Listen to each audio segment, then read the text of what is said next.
എൻ്റെ പേര് വിജയലക്ഷ്മി. ഞാൻ പറവൂരിൽ നിന്നാണ് വരുന്നത്. ഞാനിവിടെ ആദ്യമായിട്ട് ഒരു 2 വർഷം മുൻപ് വന്നിരുന്നു. അത് എൻ്റെ ഓഫീസിലെ സ്റ്റാഫിൻ്റെ കൂടെ പ്രാർത്ഥിക്കാനായിട്ടാണ് വന്നത്. പ്രാർത്ഥിക്കാൻ വന്നതിന് ശേഷം ഞാൻ പ്രാർത്ഥിച്ച ആ ഒരു വലിയ നിയോഗം എൻ്റെ മകൾക്കൊരു നല്ല ജോലി കിട്ടണമെന്ന്. അത് പ്ലേസ്മെൻറ്റിൽ ഏറ്റവും നല്ലൊരു ജോലി IT ഫീൽഡിൽ കിട്ടി.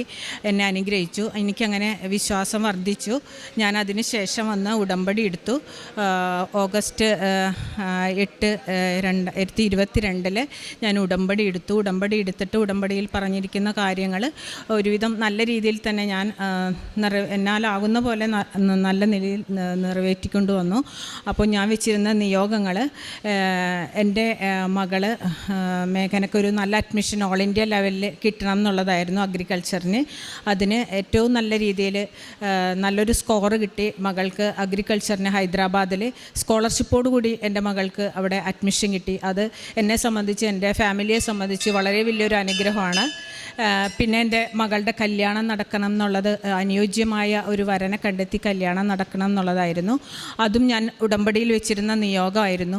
അതും വളരെ ഭംഗിയായിട്ട് ഒരു ആഴ്ചയ്ക്ക് മുന്നേ ആ കല്യാണം വളരെ ഭംഗിയായിട്ട് നടന്നു. അതും എനിക്ക് കിട്ടിയ ഏറ്റവും വലിയ അനുഗ്രഹമായിരുന്നു. ഞാൻ അത്യാവശ്യം എന്നാലാകുന്ന പോലെ പ്രേക്ഷിത പ്രവർത്തനങ്ങൾ ഗവൺമെൻറ് ഹോസ്പിറ്റലിലും പിന്നെ വൃദ്ധസദനത്തിലൊക്കെ ഞാനും എൻ്റെ പിള്ളേരും കൂടി പോയിട്ട് ചെയ്യാറുണ്ട്.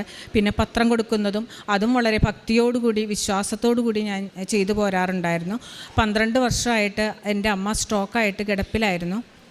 അതെൻ്റെ ചേച്ചിയുടെ കൂടെയായിരുന്നു. അവിടെ നിന്നൊരു ചെറിയ മാറ്റം, പിന്നെ ഹെൽത്തിൽ കുറച്ചൊരു വ്യത്യാസം വരണം എന്നുള്ളത് വലിയൊരു ആഗ്രഹമായിരുന്നു.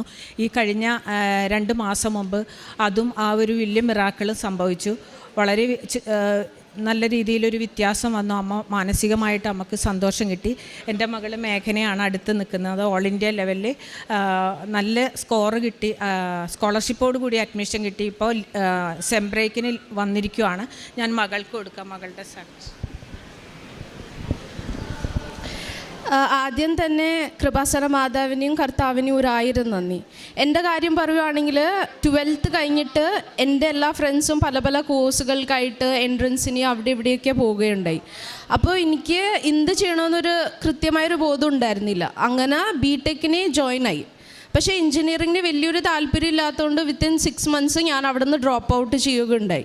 അത് കഴിഞ്ഞിട്ട് എന്ത് വേണം, എൻ്റെ ഫ്യൂച്ചർ എങ്ങോട്ട് പോകണം, എൻ്റെ പാഷൻ ഏതാണ്. പക്ഷേ എനിക്ക് അഗ്രികൾച്ചർ മെഡിസിനോടൊക്കെ ഒരു താല്പര്യം ഉണ്ടായിരുന്നു. അതുകൊണ്ട് തന്നെ ഞാൻ ബ്രില്യൻ പാലിയിൽ ജോയിൻ ചെയ്തു. ബ്രില്യൻ പാലിയിൽ ജോയിൻ ചെയ്തതിന് ശേഷം എനിക്ക് അവിടെയും പറ്റുന്നില്ല. വിത്തിൻ ഒരു 2 months എനിക്ക് അവിടെ നിന്ന് ഡ്രോപ്പ് ഔട്ട് ചെയ്യാനുള്ള ഒരു മനസ്സ് തോന്നുന്നു. എനിക്ക് അതും ചെയ്യാൻ പറ്റുന്നില്ല. ഞാൻ അങ്ങനെ അവിടെ നിന്ന് ഡ്രോപ്പ് ഔട്ട് ചെയ്യണം.